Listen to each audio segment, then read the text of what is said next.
I once heard Rabbi David Wolpe speak about the amazing connection between grandparents and grandchildren. You can find this connection front and center at the beginning of our morning services. In the first Kaddish we recite, which is called Kaddish de Rabbanan, or the Kaddish of the rabbis. In that Kaddish we recite a line that reads, Al Yisrael ve'al Rabbanan ve'al Talmidehem ve'al kol Talmidei Talmidehem. For all of Israel and for all of their rabbis and for their students and for the students of their students. We pray out to the second generation, the grandchildren, the students of students. And according to the Talmud, this relationship can be a biological one, or it can be one of teacher-student. Today we know that much of what we think of when most people think of family is only partially informed by biology. What is so unique about this third generation, this grandchildren generation? A rabbi, a teacher, a parent can force a child to do what they say. But the grandchild, or a student of a student, has enough space to consider whether or not they have to listen. After all, it's not necessarily the same doctrine of their parents. The message is oftentimes slightly removed. If a grandchild follows in the footsteps of a grandparent, it's because the message has truly stuck. Either because the grandparents forced their children, and then those parents themselves believed in the teachings and force their children, or the message of the grandparents actually resonates with their grandchildren, and they follow the teaching out of devotion. It seems to me there's no more fitting a message than on this Shabbat when we're holding a Passover family prep rally here at Adat Shalom. And I'd argue there's no message more central to the Passover Seder, to our experience, then bechol dor vador chayav adam lirot et atzmo ki'ilu hu yatsa mimitzrayim. In each and every generation, one must look at himself or herself as if they have left Egypt. There is a Jewish mandate for a transmission of knowledge and of understanding. That's what the Seder is, a designed space and place and time to explain to our children and to the children of our children some of the core messages of what makes us Jewish. And of course, because we're Jewish, we need food for such an effort. Because as Jews, it's not only what's in our heads, it's also what's in our kishkis. That we transmit to each and every generation, from grandparents to grandchildren, from teachers to the students of their students, these core, essential messages. Fortunately for me,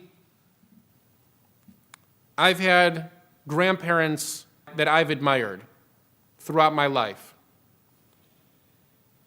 And I've had two grandfathers whose life lessons I've tried to follow, whose characters I've tried my best to emulate. Last week, I spoke about my father's father, Simon Bar Lebovitz, because it was his yahrzeit. And this upcoming week is my mother's father's yahrzeit. And so I'd like to take a few minutes and speak about my Papa Nathan Zelman. Papa Nathan and Ba were two men who never knew one another, and yet they're mixed inside of me. Physically, they each contribute to my DNA. And spiritually, they form a moral compass that sets much of the direction of my life. Papa Nathan's yahrzeit will be this upcoming Monday night and Tuesday. He died when my mom was only 24 years old, and I was named in his memory. My Hebrew name, Natan, is after Papa Nathan. The legacy he left behind was one of strength and meaning and love and fun. In a single story about Papa Nathan, you can hear about him going to work on Maxwell Street in Chicago in the bitter cold to support his family, and then hear about him coming home late at night and tossing chickpeas in the air and catching them in his mouth to entertain his wife and 2 daughters. Papa Nathan had, at the same time, a strong and silly side to him. Orphaned at an early age in Lodz, Poland, Papa Nathan's Shoah experience was one of fending for himself. He grew up quickly. He believed his first wife and his first daughter were murdered by the Nazis. And after the war, he received a second chance. He met my Grandma Faye and married only days later under a talit held by other young Jewish prevailers. He found out his daughter, his first daughter, Luba, survived the war and helped her find her way toward her dream of fighting for a Jewish state in our Jewish homeland. And his life began to turn from fending for himself to providing and nurturing and loving his family. Grandma Faye and Papa Nathan landed in New Orleans on an experimental immigration ship.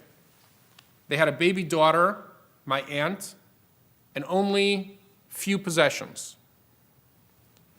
And Chayas, a Jewish immigration organization, greeted them on the docks and handed them $15. That's all they had for themselves and their baby in this new world. And what did Papa Nathan do? He immediately sent $5 to his daughter Luba, who had just landed in pre-state Israel. How can one possibly live up to an ideal like that? How can one possibly support one's family and our family homeland, Israel, like that?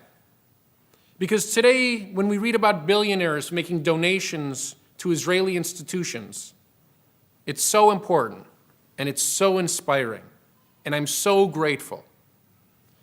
But their billions can't be more inspiring and more of a sacrifice and more devotional than Papa Nathan and Grandma Faye's $5 were that day. Nothing in life was easy for Papa. As a child, he was orphaned and abandoned.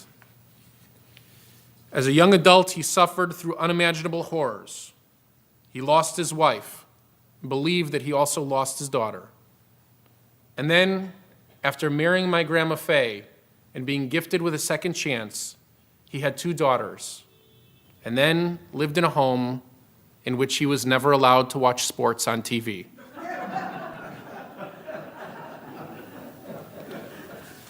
And in spite of all this hardship, Papa Nathan never was depressed.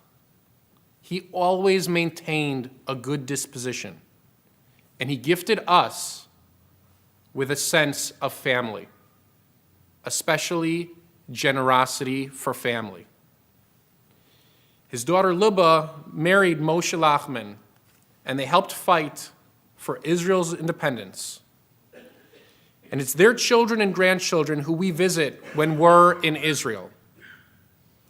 Could Papa Nathan even have imagined that while I was in Haifa at an AIPAC meeting, Yuval and Dasi Lachman took Blair and the kids to the Haifa Zoo? His Israeli grandchildren were walking his American great-grandchildren around the zoo in Haifa. Not because any of us were forced to do that, because we all believed in his sense of compassion and generosity and goodness. I'm sorry to have to say this, but Lubba Lachman passed away this past week in Israel. And I want to express my condolences to our entire family there. Although we're separated by an ocean, we think of the Lachman family often and know how much Lubba meant to all of us. Papa Nathan was the reason why we would all gather together. But I didn't need those gatherings to understand Papa's messages. I just needed my mom. It's so easy to see Papa's values passed down through my mom, who always gives of herself to me, to Blair, to my siblings, and to all of our children. Our kids know they can go to Gaga for anything, and she'll not say no. Our kids know they can be silly with her. Our kids would follow Gaga to the ends of the earth, not because I ever forced them, but because they are devoted to her. My mom is Papa's daughter. She's also his prize student. What does it mean to be raised by one of Papa's students? What does it mean to walk in the world carrying Papa Nathan's name? It means that I recognize hardship, but I always see opportunity. It means that I love my family and provide for them, and at the same time, I can always be silly with my kids.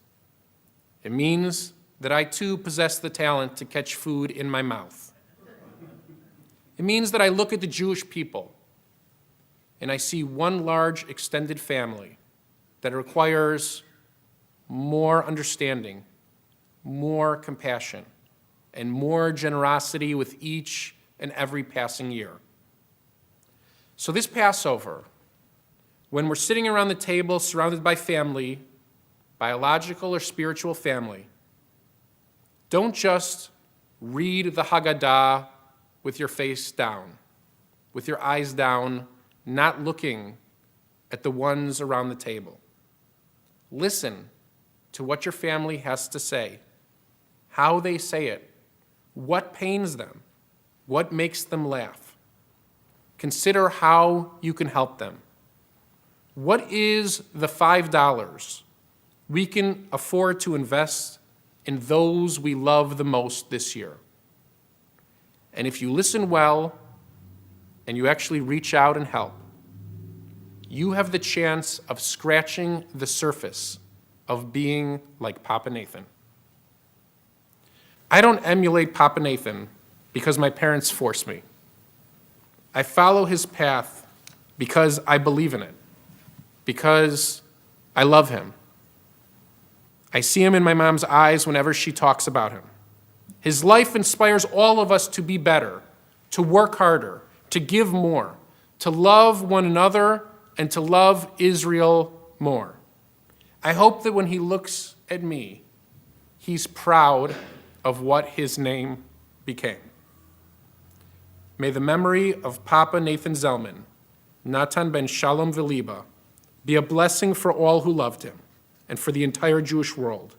And may he inspire us to care more and give more of ourselves to one another and to each and every generation of the Jewish people. And let us say, Amen.